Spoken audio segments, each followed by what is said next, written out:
Hello everyone, very good afternoon to all of you. So, I am Biplav from the Department of Physics in Central University of Nagaland. So, first of all, I would like to thank the organizer for this kind invitation and for giving me this wonderful opportunity to showcase my research work here in this August gathering of the condensed matter physics community. So, in this presentation, I will be talking about one of my recent works where we have observed the complete absence of localization in a disordered lattice settings. So, this work actually has two parts. One is the theory part and then another one is the experimental part. So, in the theory part, using a tight binding lattice setup, I have conceptualized the model and then the condition for this delocalization in this kind of disordered lattice setting.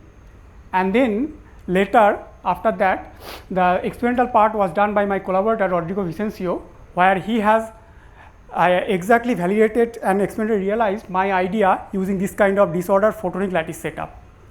So, let us see how we can have this kind of phenomena even in disordered systems. So, before I move to my presentation, main part of my presentation. So, before I move to the main part of my presentation, I will be just briefly talking about my university, Nagaland University. So, as you know that Nagaland is one of the 7 sister states from the northeast India, and Nagaland University is the 13th central university in India and the only one in the state of Nagaland. So, we have actually 3 campuses spread across different districts of Nagaland. So, the main headquarter is basically located in this Junaboto district in the Lumami campus, where we have the natural sciences departments and social science departments, and then there is another campus at Kohima in Mezifema, where we have the agricultural sciences departments, and then there is another campus close to Dimapur in Meriema, where we have all the engineering science departments and there are some arts departments also. So, anyway, in our university across all these 3 campuses, we have a very vibrant research and teaching ecosystem, and so across all these 3 campuses we offer quite a good number of PG courses. So, the number is like 81, and as per this India Today report, we are among the top 5 in terms of providing this kind of PG courses. So, we are ranked 4 in that list. So, these are some of the glimpses from our campus in the Lumami campus. So, as you can see, that is a very, very beautiful large green campus, and then this is actually the main administrative building, and this is the building where the physics department is located. And in the physics department, we have about 60 members, including 5 faculty members and 15 research scholars. So, this is briefly about my university. And now, let me move to the main part of my presentation. So, this will be the outline of my presentation. So, because here I am talking about the complete absence of Anderson localization. So, for the students, it is important that I give a brief introduction about what is Anderson localization, and then I will talk about some of the exceptions where people have actually shown that there are certain energy levels where we can still have a complete absence of Anderson localization even in a disordered settings. And then I will come to my model, and then I will try to say that what we are going to offer in our model after all those works, and then the main thing is the theoretical mechanism that by which we can have this delocalization for the whole band of allowed energies. And then I will also show that the theoretical model which I have proposed has been experimentally realized in the photonic lattice setup. And then finally, I will summarize with the concluding remarks and the future prospects. So, this is a very nice representation of localization from a layman point of view. So, on the left hand side of the screen, you can see a very nice order arrangement of the vehicles. So, you can see that in the left hand side, a vehicle can very easily move from one part to another part. So, it will have a very nice transportation of the vehicles from one part to another part. And as contrary, on the right hand side, you can see a completely disordered, a chaotic setup where a vehicle cannot move from one part to another part. So, this is a kind of classical picture to understand the localization. Now, the same thing happens even in a quantum setting. So, in a kind of lattice model or in a material, if it is a perfectly ordered system, then we know from our master's degree that all the single particle states will be perfectly extended block states, and then you can expect the high transmission from one part to another part for the wave or the particle. And when it comes to a completely disordered system, then we expect that all the single particle states either will be exponentially localized or will be critically localized depending on the nature of the disorder. And then in that case, we will have a complete absence of diffusion. And this was first proposed in the year 1958 by Professor Philip Anderson, and he talked about that in a 1D lattice setting, for any amount of disorder, all the single particle states will be exponentially localized. And then about 20 years later, the same phenomena was extended for a 2D system by Professor T.V. Radhakrishnan along with the other colleagues and Professor Anderson. And then actually it took a while to get the experimental realization of such Anderson localization. So, the first experimental observation of Anderson localization was observed about 2 decades back by the group of Philippe Bauer from the CNRS in France, and then they actually observed this kind of Anderson localization of an expanding Bose-Einstein condensate setting in this kind of disordered potential setting. So, through all these different years, there are several examples where people have actually tried to show certain exceptions of the Anderson localization. That means that even in a disordered setting, can we have a complete absence of localization.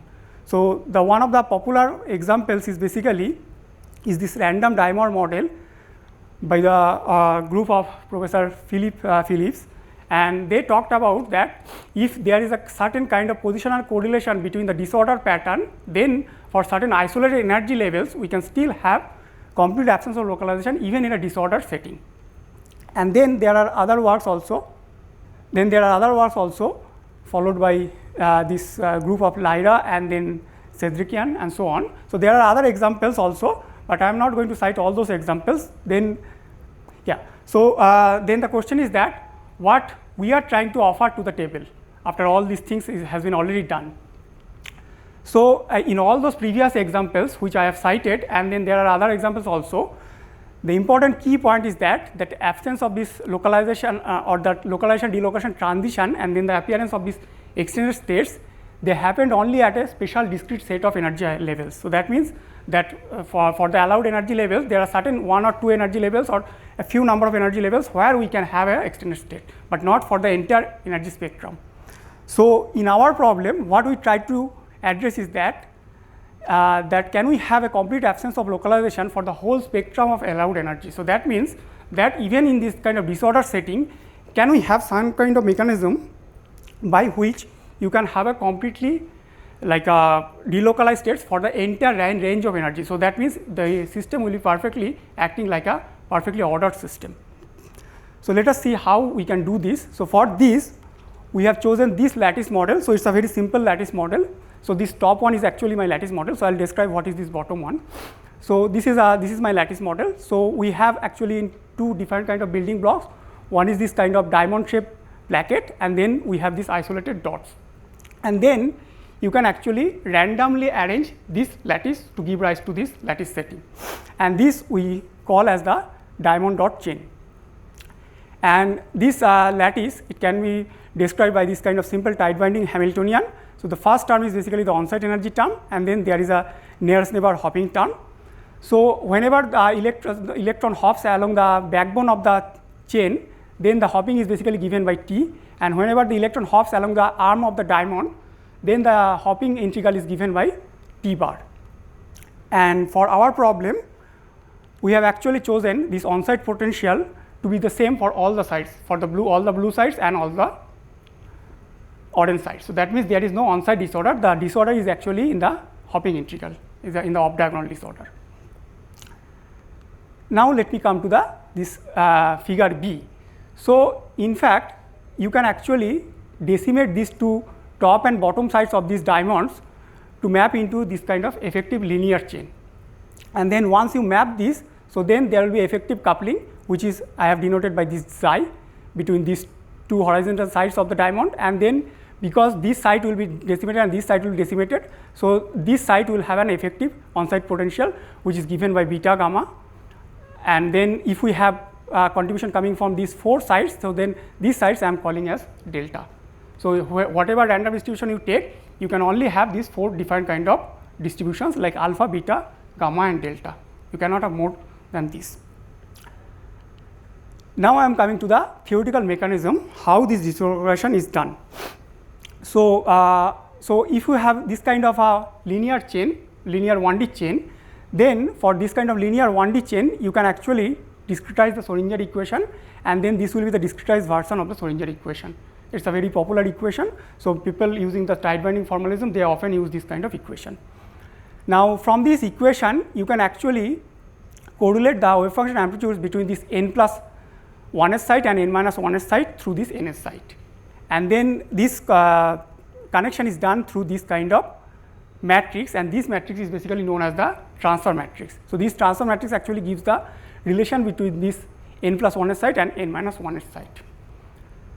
Now, for our effective 1D chain, we also have a kind of linear chain.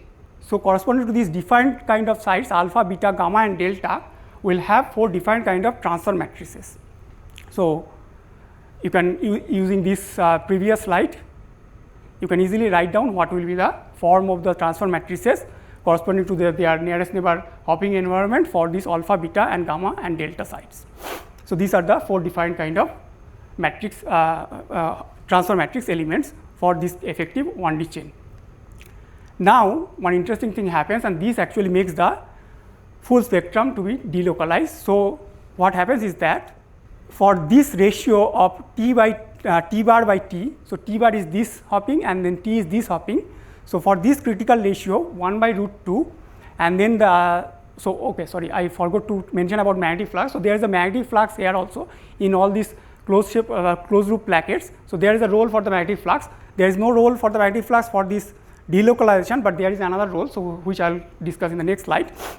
So, for in absence of flux, so if there is no flux for phi equal to 0, and for this critical hopping ratio, which I am calling as delta c, that is 1 by root 2, all these 4 transfer matrices and their several combinations, they commute with each other. So, you can understand that as soon as they commute with each other, so whether these sites are randomly distributed or they are periodically arranged with each other, the incoming electron cannot distinguish that. Okay? So, that actually has been reflected when we do the transmission plot. So, you see this is the density plots for the variation of the transmission probability. So, you can see that for this critical ratio, that is delta c is equal to around 1 by root 2, that is 0.71. So, you see okay. So, this light color is for the high transmission zones and for the dark color is for the low transmission zone. So, you see as we go to the critical value of this delta, that is t by t bar, so that is 1 by root 2, you see for the entire range of the energy, so that is for -2 to +2, there is a complete transmission of the particle. So, you see all these states are basically delocalized. Now, suppose you already have fixed this value, now suppose you want to delocalize the localize the system again. So, then this phi comes into play. So, if you vary the value of phi, now as soon as you go and vary the value of phi from 0 to pi, you see slowly these dark regions comes into picture. So, that means now for phi equal to 0, you see you still have this all this transmission zone, but if you are going towards pi, then slowly this resonance condition is destroyed and then you start to have these localized states. And then this is basically known as the Aharonov-Bohm caging phenomena. So, this is the role of the magnetic flux. So, this is the plots for the density of states at the critical value of this delta, that is the hopping ratio t bar by t equal to 1 by root 2. So, you see for phi equal to 0, that is the resonance condition, you see the density of states for the spectrum, density of states for the system is exactly mapping with the density of states for a perfectly 1D ordered system. And for that, you see there is a complete ballistic transmission for the entire range of allowed energy, that is -2 to +2. And now you see as soon as I have tuned the value of phi from non-zero value, so immediately you see that resonance condition is destroyed and then the disorderedness of the system comes into the picture, and then you see the states start to get localized. And then you see the transmission is no more the ballistic transmission, and then there is a oscillation. And then this for phi equal to pi case, So there is an extreme case. So in that case, you see the whole spectrum basically collapses into these 4 highly localized states, and then the transmission is exactly 0. Now I have an exact explanation for this phi equal to pi case, why we are getting these highly localized states and 0 transmission. So if you remember my this decimated chain, so once I have done the decimation, there is a effective coupling between these 2 sides, and the expression of the effective coupling was this. So this involves this cos 2 theta term, and theta is basically the magnetic flux along all those different arms of the diamond. So that's why it is divided by pi by 4. Now you see for phi equal to pi, the value of 2 theta is pi by 2, and now cos pi by 2 is basically 0, and that's why this xi is 0. So at this phi flux, the hopping from between these 2 sides beta and gamma is completely blocked. So that's why whenever the electron comes here and look at this environment at phi equal to pi, so it's basically frozen here. So there is no transmission. That's why you are getting as 0 transmission. So this phenomena in the literature is known as the Aronoff bomb caging. Okay. So this was the theory part. Now I'll come to the experimental part of our work. Okay. So you see, this is the experimental part, and this is done by this gentleman Rodrigo Vicencio from the University of Chile. So he has this kind of femtosecond laser writing technique by which he can exactly grow any kind of such lattice settings. So this is my lattice. So you see there is a random distribution of the diamonds and then the dot. So these are the basically single mode photonic waveguides, and this is basically the schematic diagram, and this is the actual microscopic image of the lattice. Okay. So for one diamond, and then we can actually implement several diamonds also. So here is a kind of cartoon how these kind of things are done. So this is a kind of glass substrate of silica. So where you can see that by using this kind of laser writing technique, he can grow any kind of lattice pattern. Okay. So this is the cartoon diagram, and this is the actual experimental setup. So you see this is the glass setup, and then this is the femtosecond laser. So it is basically writing all those different kind of patterns, single mode photonic waveguides. So this is how this kind of photonic lattice are grown. Okay. And in India, such kind of experiments are done by the group of Sevabroto Mukherjee from the Department of Physics in IISc Bangalore. So he has this kind of expertise, and he can grow this kind of lattice and do this kind of experiments. So Rodrigo has grown this kind of lattice. Now initially, just to test my idea, so he started only the experiment with only single diamond. Okay. So you see this is the experiment with a single diamond. So okay, one more thing, it is important, I have to mention that. So you see this dx dy, that is the horizontal distance and the vertical distance between these two sides, between these two photonic waveguides. This is basically actually mimic that delta thing. So as you change this distance between the horizontal sides and the vertical sides, it will have the right ratio of the coupling. So yeah, so you see this is the case for phi equal to 0. So here he has only implemented the experiment for only single diamond. So this is for this plot, so these are experimental data. This is a real time experimental data from the laboratory. So here dx dy equal to 20 micrometer. So you see, so he is exciting the light at the right edge, and now you see the light cannot transmit to the other side, because for this 20 micrometer we cannot realize the right resonance condition. And now you see for 13 micrometer he excited the light here, and you see the light is now here. So the light has completely transmitted through the system. So this 13 micrometer is basically a kind of delta equal to 0.07 value for his kind of photonic lattice setup. And yeah, so yeah, I'll wind up in 5 minutes, fine. So this is actually this output image plot. So you see these are the values of dx and dy. So here I am only showing 20 micrometer and 13 micrometer, but the experiment has been done actually from say 11 to 20 micrometer, all those different values of dx and dy. And you see around this 13 micrometer, you see you get the optimal transmission. And as you move away from the optimal condition, you see the transmission goes to 0. So because then the disordered effect starts to come into the picture. And this is basically numerical simulation. So you see the numerical simulation and that the experimental data almost matches with each other in a good agreement. Now once here find out they are successful with this thing. Okay. So one more thing. So you see for phi equal to pi, whatever be the value of, so this one is for the 20 micrometer, this is for 13 micrometer. So whatever be the value of the dx and dy, it doesn't matter, because once you put phi equal to pi, even if in the resonance condition the electron completely frozen, because it realized the Aharonov caging. So you see here, both for 20 micrometer or for any other values of this dx and dy, the light cannot pass to the other side of the system. So once he has successfully done this experiment with single diamond, then he start to implement more number of diamonds. So this is the setting for 9 randomly distributed diamond plaquettes. So initially he excited the system only at the right edge, just to test whether the idea is working, but you can actually excite both in the left edge or the middle edge. So here we have shown the data for the right edge excitation and the middle edge excitation.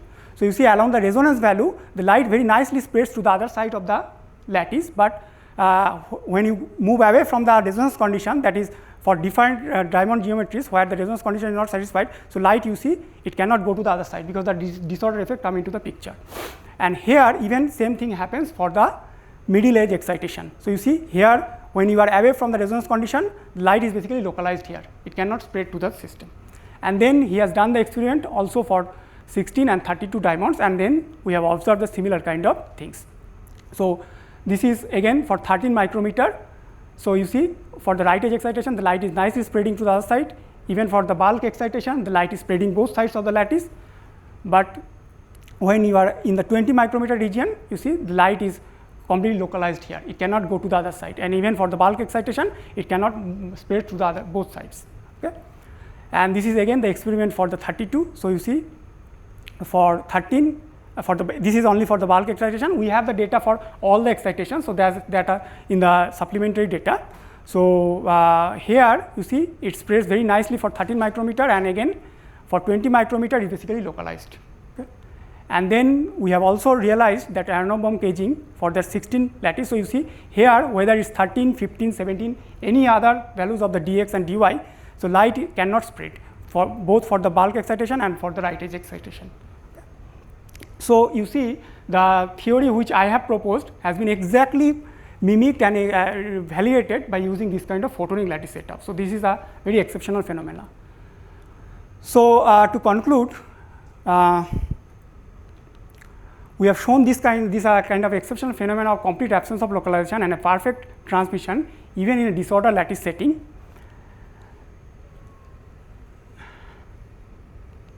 And then I have shown an inexact analytical explanation, the theoretical explanation, that why such kind of exceptional phenomena is happening. That is because of the ratio, as we tune the ratio between the hopping parameters of the system.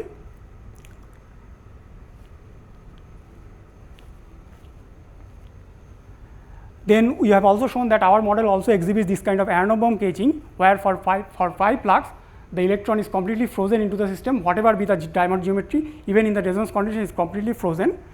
And then finally, these results can be potential application for control optical transmission, because we have shown that we can have a completely ballistic transmission to a zero transmission.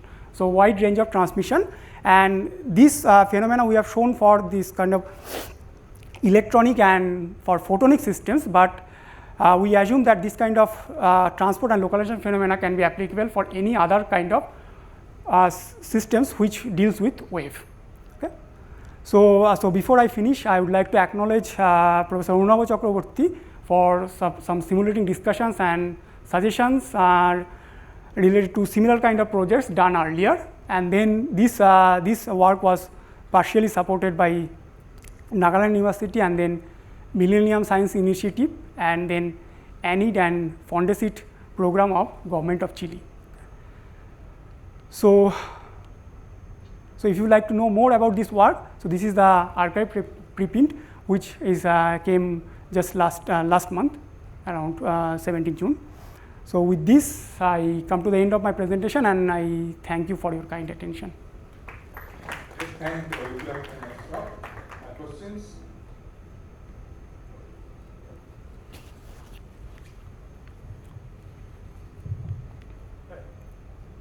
So maybe you said this, but the theories of electron localization and photon localization are very different. So the transfer matrix method you are using, yes, the tight binding language, is not directly applicable to photons. Yes, Yes, but using yeah, that I understand. So that see this, yeah. So this commutation of the transfer, commutation of these transfer matrices, I'm just using just to realize what will be the parameter region where we can have this delocalization. So we are not doing any commutation of the transfer matrices in the photonic case. So we are just understanding where this commutation is happening for which system parameter, and then similar kind of system parameter Rodrigo is mimicking in his photonic lattice setting. Is it a matter of system parameter? I thought the equation of motion itself is different for the photons. But I think in the iconal approximation, you do get basically a type binding. This setup they have, like Shevakov has the thing, it actually maps to a type binding. It's not the photon equation actually. So this kind of tight binding Schrodinger equation. Maybe there is a parameter. Yeah. So this kind of tight binding Schrodinger equation, you can also have a kind of analogous setting in his optical setting. Actually, I have a allied question. So yeah, one more. Sorry, I'll go to Hall02 then come back. Okay, maybe you go. No, so it's related because if you want some kind of chiral space, you need a charged particle, I would say. I mean, So you are talking about the photons? no, for the electrons. So For- you are showing this phi is something. Yeah, phi is there. Yeah, Pearl space. Yes. So, but that has the charge. So, but the photon is chargeless. So Yes. how are you going to directly? Yeah. So yeah. This is not going fast. Maybe I'll just use this one. So you see, okay. Yes. So for phi equal to 0 case, he is basically using this kind of in his language he calls this as S kind of sites.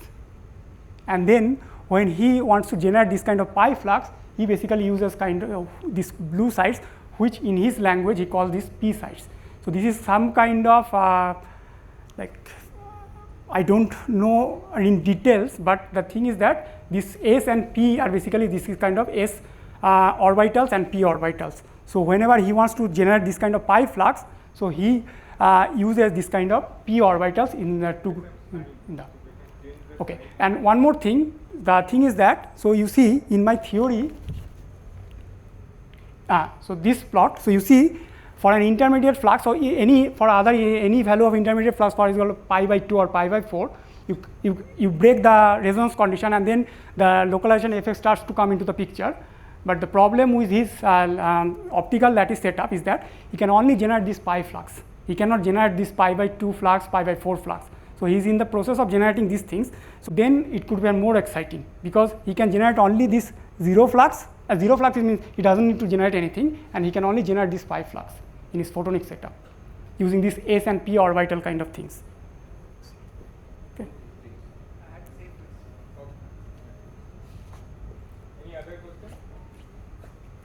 So I had a question. So I didn't understand. So so the problem that you discussed, you had the on-site random potential. No, right? in my system,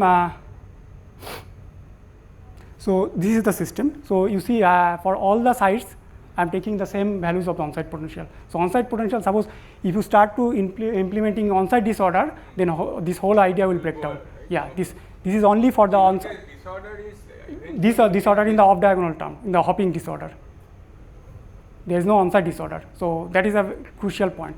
But implicitly there is an underlying field, magnetic field. Yeah. Electronic bond. Yes.